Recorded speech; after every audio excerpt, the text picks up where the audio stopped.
shi kuma tarkin na da jiya daga biyu ne kalgan mambarin salisa da tarkin biyu Allah ya kawo kalmin ɗauki ta abu da mana dambe don balle da mai ƙarfi da mai wayo karya targaɗe rauni Allah ya kare faduwa kuma Allah ya kawo ta Allah ya sa a yadda aka yi na fara babu fata lokaci ne a kallo ai kallo a biya kan kallo a kuma idan muna ɗan wasan da za ta buga wasan gobe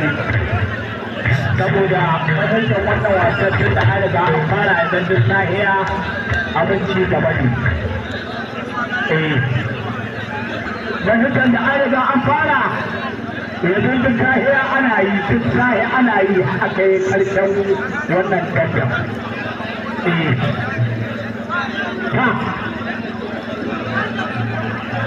a'a sai an ba shi barci shi ma ta shi aka shi ma dan ajiya ai ta shi aka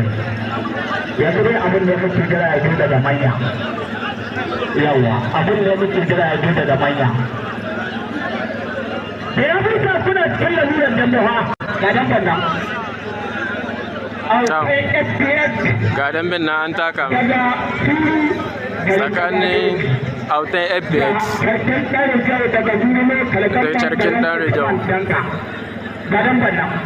karya don zaɗe rauni Allah ya kare faɗuwa Allah ya kawo ta karya targaɗe rauni Allah ya kare faɗuwa Allah ya kawo ta gadon bannan autan fbx sarkin dan rijau autan fbx sarkin dan rijau auta fbs sarkin ɗari kyau da turulu kalgamman da turulu kalgamman garin da gwade gadon fannan kariya targaɗe rauni Allah ya kare faɗuwa Allah ya kawo ta kariya mai tafiya da lafiya na ne ta zaɓi kai kallo auta fbs daga turulu kalgamman sarkin ɗari kyau Mura Obake.